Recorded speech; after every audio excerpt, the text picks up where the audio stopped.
ایران میں اپنے حقوق کے لیے پرامن طریقے سے صدائے احتجاج بلند کرنے والے پرامن مظاہرین کے خلاف طاقت کا وحشیانہ استعمال اور بیرون ملک ایران نواز ملیشیاؤں کی حمایت کی دوگلی پالیسی پر ایرانی رجیم کو سخت تنقید کا سامنا ہے۔ ایران کے اصلاح پسند حلقوں بالخصوص سبز انقلاب تحریک کے حامی ذرائع ابلاغ نے ایرانی رجیم کی دوگلی پالیسی کو کڑی تنقید کا نشانہ بنایا ہے۔ اصلاح پسندوں کے حامی ذرائع ابلاغ کا کہنا ہے کہ ایران ایک طرف بحرین میں مسلح ملیشیاؤں کی حمایت کر کے انہیں حکومت وقت کے خلاف مسلح کارروائیاں کرنے کے لیے نہ صرف اکسا رہا ہے بلکہ ان کی بھرپور مالی مدد کی جاتی ہے، دوسری طرف اپنے ملک میں بنیادی حقوق کے لیے پرامن احتجاج اور تنقید کا بھی حق نہیں۔ اگر ایرانی شہری طبقہ اپنے جائز حقوق کے اصول کے لیے پرامن مظاہرے کرے تو اسے بھی طاقت کے ذریعے کچل دیا جاتا ہے۔ ایک آزاد اور جمہوری ریاست میں ہر کسی کو اپنا موقف دلیل پیش کرنے کی اجازت ہوتی ہے، لیکن ایران ایک جمہوری اور آزاد ریاست کا دعوے دار ہونے کے باوجود حکومت پر تنقید بہت بڑا جرم ہے۔ ایران میں ایک اصلاح پسند سیاسی جماعت کے رہنما غلام حسین کو ریاستی نظام کے خلاف بیان بازی کے الزام میں قید کی سزا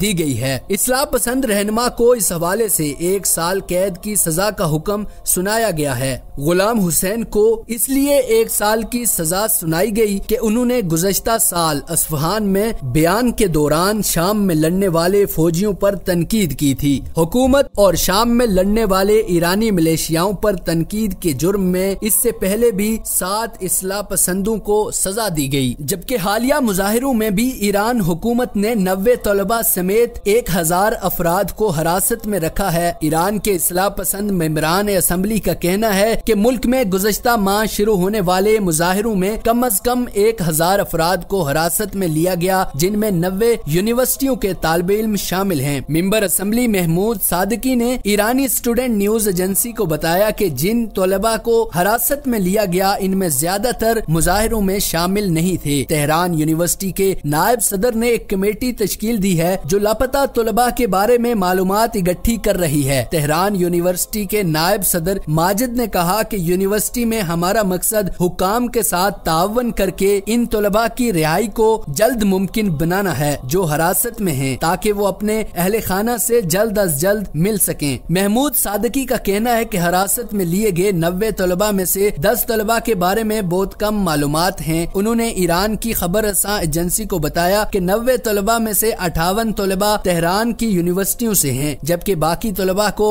ملک کے مختلف علاقوں سے حراست میں لیا گیا۔ انہوں نے مزید کہا کہ زیادہ تر طلباء کو گھروں سے اٹھایا گیا جسے موت کے گھاٹ اتارنے کا اندیشہ ہے۔ واضح رہے کہ تہران کی عدالت انقلاب کے سربراہ جج موسیٰ غضنفر آبادی کے مطابق مظاہرین کی فرد جرم میں خدا کے خلاف جنگ چھیڑنے کا الزام بھی شامل ہوگا، جس کی ایران کے قانون میں سزائے موت ہے۔ باوجود یہ کہ حالیہ مظاہرین کے مطالبات درست ہیں، جس کی تائید خود ایرانی ملاؤں نے بھی کی ہے، ایران کے متعدد افراد، جماعتیں اور ذرائع ابلاغ انہیں درست سمجھ رہے ہیں اور حکومت سے مطالبہ کر رہے ہیں کہ وہ عوام سے مذاکرات کرے، نیز عوام کی رہنمائی بھی کرے تاکہ دشمنان ایران ان مظاہروں سے فائدہ نہ اٹھائیں۔